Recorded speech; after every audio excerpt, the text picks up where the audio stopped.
writing expert, author and life coach, and I'm so excited to have Émely Steegstra from Switzerland with me. She's an international urban gardening expert, chef and mentor. It wasn't until she was faced with her own health challenges that she became determined to find a way of growing her own vegetables while enjoying urban living. She created the Easy Urban Gardening System, specifically designed for raised beds or containers on balconies and terraces in town to help city dwellers enjoy freshly harvested vegetables without exhaustive work. Of course, she also teaches how to turn those veggies into delicious, fresh homemade meals. She now loves to pass on her family legacy in cooking with fresh ingredients and in experimenting with adventurous flavor combinations. I'm so grateful you're here, Emely. Hello. Hi, Welcome. Esther. Thank you so much for having me on your show. I'm totally thrilled. Yes, beautiful. So let's start with my usual question. What has been your turning point in your life? Ooh, that is a good question. And honestly, there are a few, but I don't want to go back too far back. But I think the first one that is interesting for your listeners is the move I made from when I emigrated from the Netherlands to Switzerland.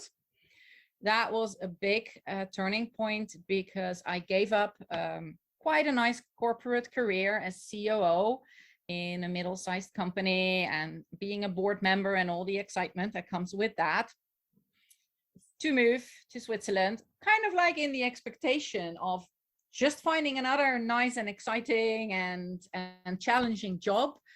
But that actually didn't happen like that. I, of course, didn't have the extended network here in Switzerland as I used to have in the Netherlands. And in general, COO positions are not really advertised. so that took way longer than I expected. Applying for other senior management jobs wasn't as easy in Switzerland as I was used to in the northern part of Europe. So that didn't really work out, and it drove me totally mad and crazy to not work. And later I did accept the job, but it was supposed to be temporary. It wasn't at that level. And so I was kind of like moaning and complaining at home until my husband said, well, just stop it, quit it and start for yourself. I'm like, okay, why not? That's an interesting thing. So that I did. And I went back to what I was used to do as a raised chef, and started being in the kitchen with my mom as of the age of 3. So I started the luxury catering business. We were there at all the important moments in life. We did like boutique weddings, the 50th, 60th, 40th anniversaries or birthday parties. I developed it also into B2B. So a lot of the customer events, vernissage, art exhibitions, things like that. And then, well, the next big turning point came and challenge came on my path when just 2 years into my new started business, still being totally me, myself, and I was diagnosed with cancer. And quite aggressive and advanced. So I was up for almost 2 years of treatment. So I had to close my business. Because as I said, it was me, myself, and I. Nobody else was going to do it. I wasn't there yet. So I had to close it.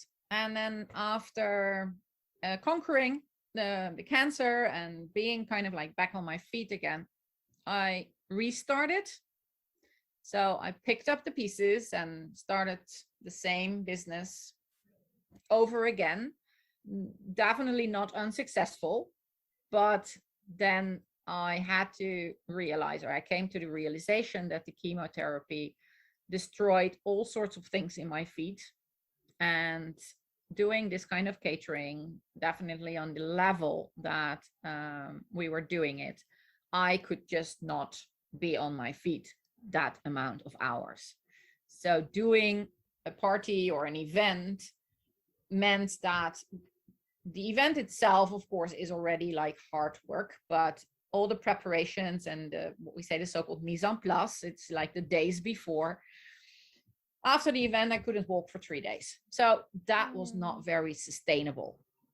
And so the physical problem combined with the fact that being that ill and actually totally threaded the needle, lucky that I'm still alive, also made me aware of the lack of long-lasting impact my business had. And I know you do create memories, and especially, of course, if you do a wedding, that is kind of like a long-lasting memory, but only for the couple that is getting married. The guests, they do enjoy it, and it's fun because you're always at the fun side of life with your customers, but it's only then. There is nothing to give them after that one moment that they put that exquisite bite in their mouth and say, oh my gosh, this is so delicious. So I was starting to have problems with that as for my own fulfillment. And also I was not even 40 when I fell ill, and becoming ill was like, okay, this is end of your dream of having a family with children of your own. You know, you just like skip it, forget about it. Like, okay. And that combination was like, hey, I have this legacy, this family legacy of I'm the sixth generation female chefs, of cooking with fresh ingredients, cooking very adventurous and different, being flexible in just on the top of your head, not really necessarily needing recipes, using spices and herbs in a way that most people don't know anymore, besides the fact that cooking from scratch with fresh ingredients is something that is already, well, it's getting rarer and rarer. And I'm like, you know, if I'm not going to have kids of my own, who am I going to pass this on to? I mean, why should this stop with our sixth generation? Mm-hmm. And I've always been in business with my mother. And so we sat down and she was like, well, why not adopt the world as your children and my grandchildren and pass our knowledge and family legacy on to them, to people who love cooking, who love dining and wining, who appreciate high quality ingredients, who understand that it does make a difference whether you have a 5 days old or a 1 day old veggie, that it does make a difference whether you buy meat that is from a cow around the corner that has been in the pastures all its life, or one that is from the other side of Europe and was raised in a stable with no daylight and things like that. So that is how we changed from Emely's Fine Dining, which was like the catering, to Emely's Fine Food. And included in that food is, of course, one of the divisions is easy urban gardening. Yes, this is beautiful. The path you took is, how shall I turn it? I mean, there were so many steps you didn't want to take or you didn't plan. So starting from coming from the Netherlands to getting cancer, and so what helped you in this time when you didn't reach the goals you set? How did you do it? Well, first of all, it's what my friends always say: you're incurable optimistic. So that does help a lot, but it's not just that. It's I mean, you can be optimistic until the end of the world without reaching anything. A big thing was my support around me. So a friend, my husband, my parents, a handful of really, really close friends who I could count on no matter what. That, of course, is very, very important. And even if life takes a turn on you, set a goal. And I can give an example from the time that I was ill. I was diagnosed the 2nd of August. So only a few days ago. It was 5 years ago. And I had my first operation on the 18th of August. So that's like, only 2 weeks later. And then halfway September, I went into chemotherapy. And between coming from the hospital after the operation and starting my chemotherapy, I had roughly 4 weeks to kind of like recover and to organize myself and the life around me. And I was set up for an extremely strict and extremely invasive, not only the chemotherapy, but also the schedule in which the doctors would preferably have me consume those chemotherapies.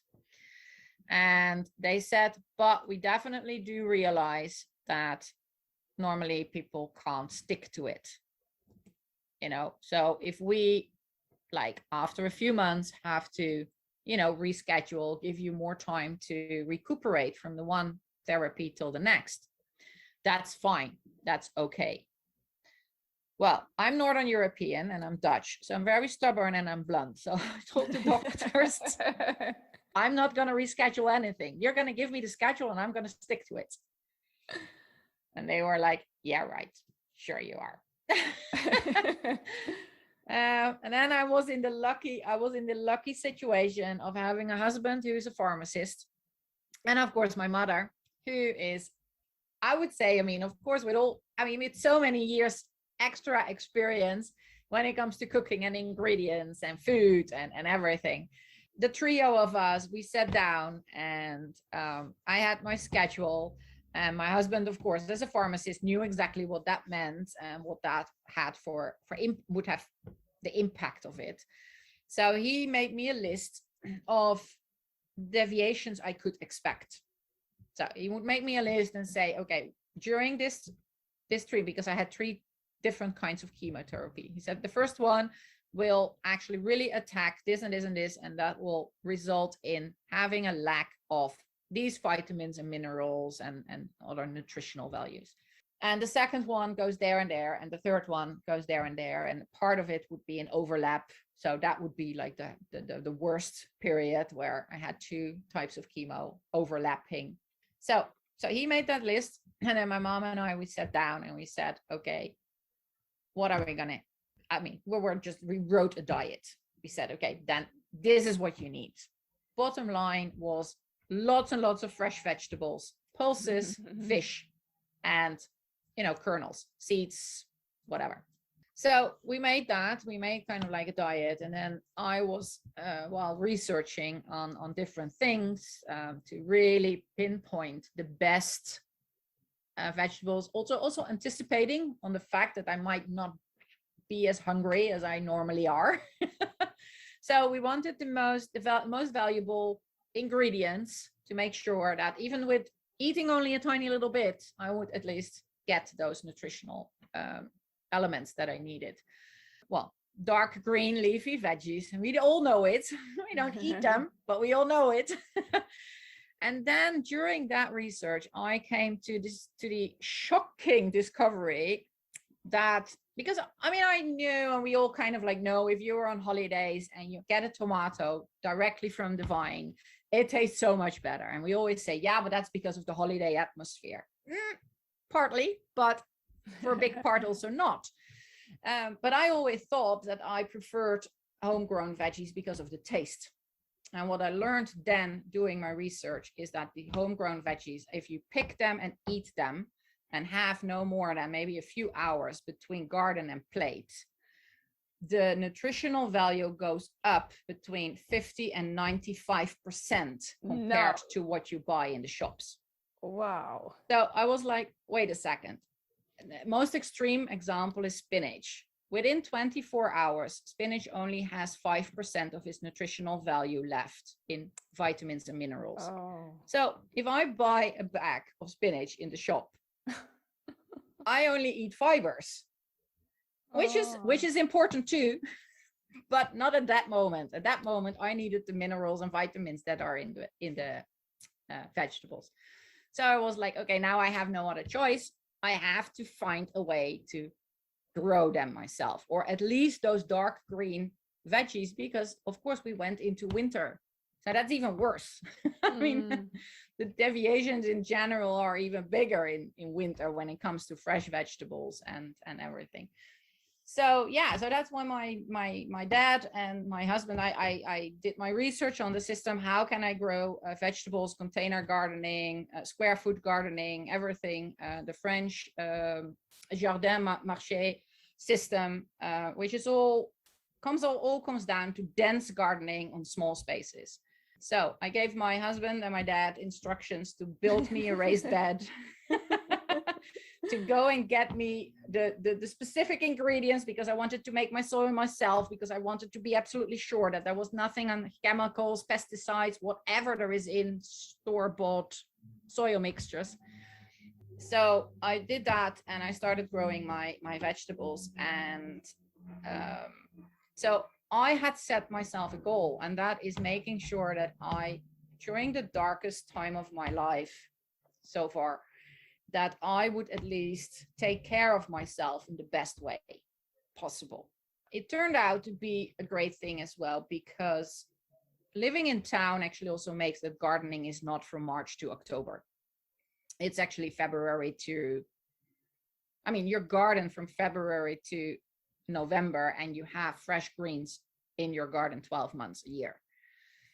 So in those darker periods when I felt like not getting out of my bed at all, my dad would come, and he would pick me up, he would drag me outside, and he would say, you have to come and look, because we have seedlings, or because we can pick new palm tree kill leaves, or because so sweet. The chart is ready and you have to go and pick it, because we are going to eat it tonight, you know. So it was also this, it is what I say, it is setting yourself goals, even if that goal wasn't on your radar.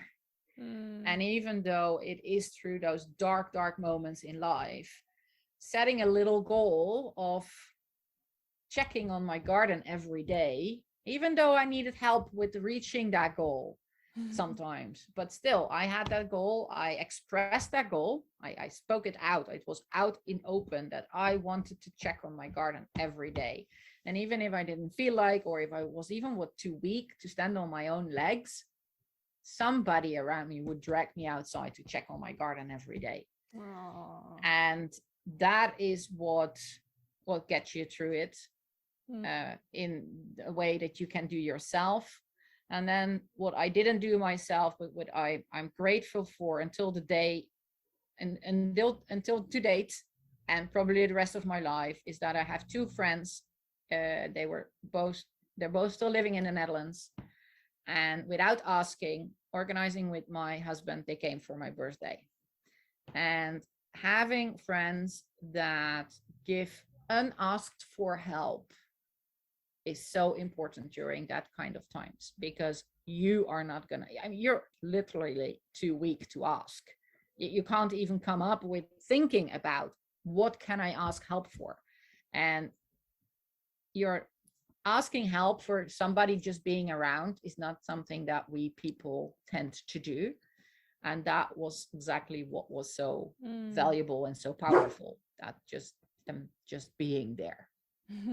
They got it, that time is the most valuable thing on earth, huh? Yeah, spending quality time together is one of the big things in life, and definitely in my life. And how does it come now to that you're mentoring, teaching people to grow their veggies? Yeah, well, it's part of like a bigger plan, or a bigger program that I have.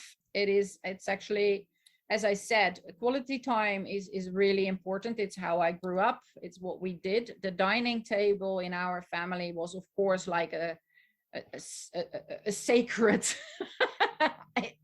thing. It was also the ritual of sitting at the table together and dining together.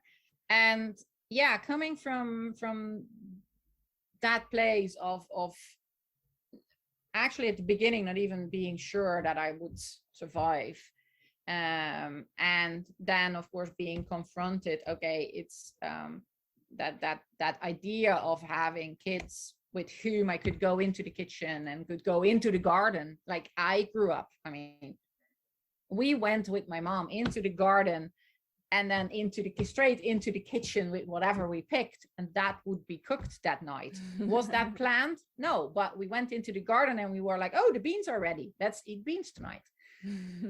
And that ease of handling fresh ingredients, recognizing fresh ingredients, even if you don't have the garden but you're on a market, knowing what is fresh and what isn't, and then cooking with it on the top of your head, out, you know, just shake it out of your sleeve, so to say, and no need for cookbooks and recipes and things like that, is what I always envisioned to pass on to my children.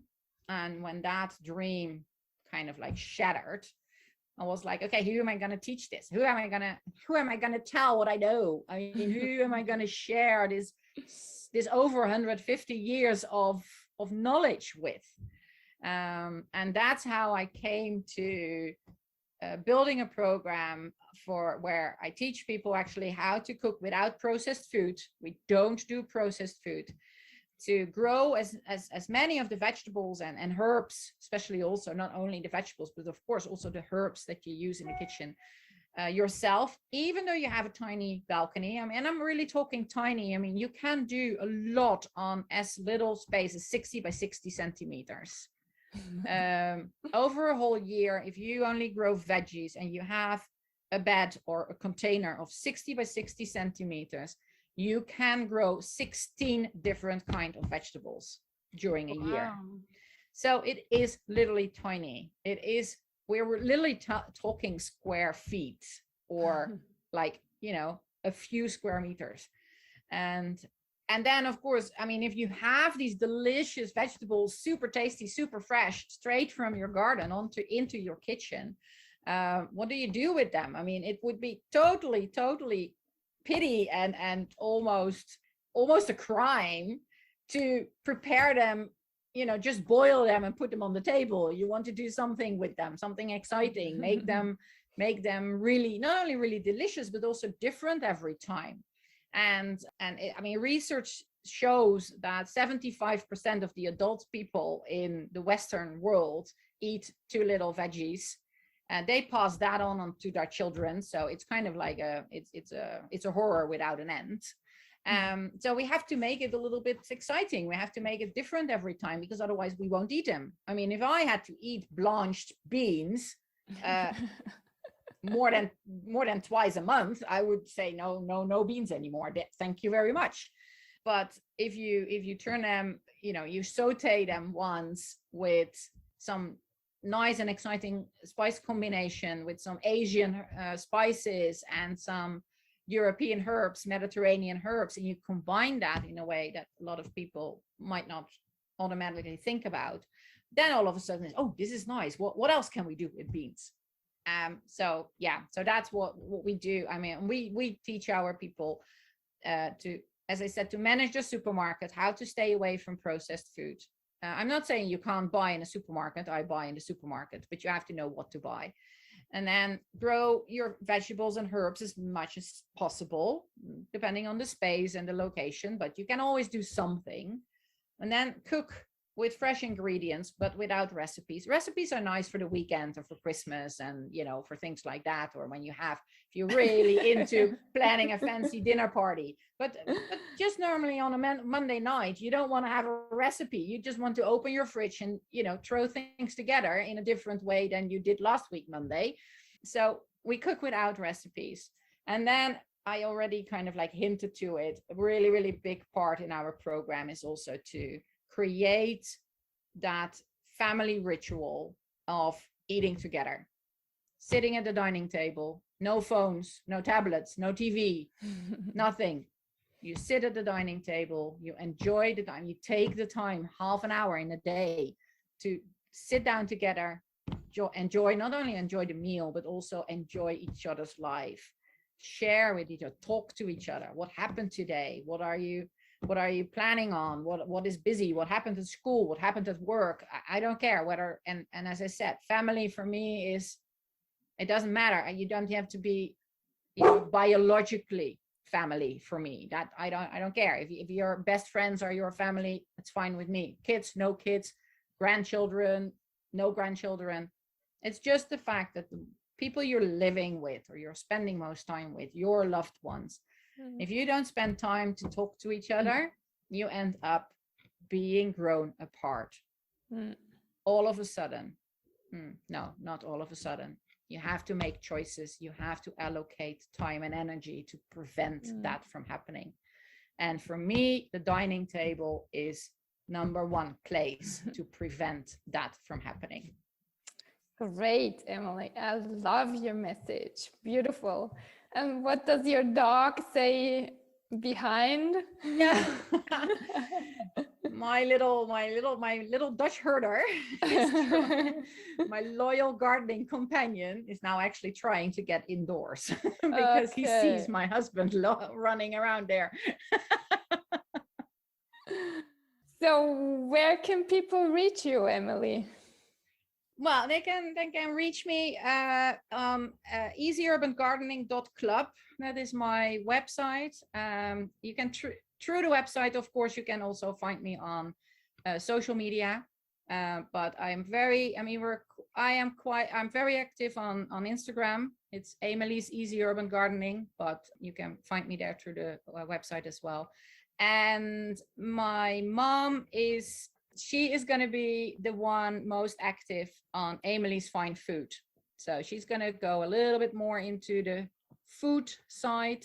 I am mainly also on the gardening side, and together we do the program as I said, with everything included. Super, wonderful. So one last word or a few words for our audience. My advice is to take time and to actually also allow yourself time, and especially in moments where it's difficult or where you are facing things that scare you or that you're afraid of, giving yourself time in a positive environment, and whether that is going into nature, going into your garden, being with your loved ones, being with friends, creating that moment of time and being present, listening to what is happening, whether other people are talking to you or whether nature is talking to you, just listening what is around you and being present in that time will make you realize that you can handle a lot more things than you might expect, because you are creating the opportunity, you're giving your mind the opportunity to process whatever is happening. And I am absolutely convinced that if you give your mind that time, that it will process it in a way that there is light at the end of the tunnel, because that is the survival instinct of your mind. There's always a future. There is always survival, but you have to give it time. If you overload it without giving it time to breathe and to slow down, it will tackle you. Thank you so much, Emily. That was a powerful message at the end. So I wish you all the best with your gardening. Thank you very much. Thank you very much.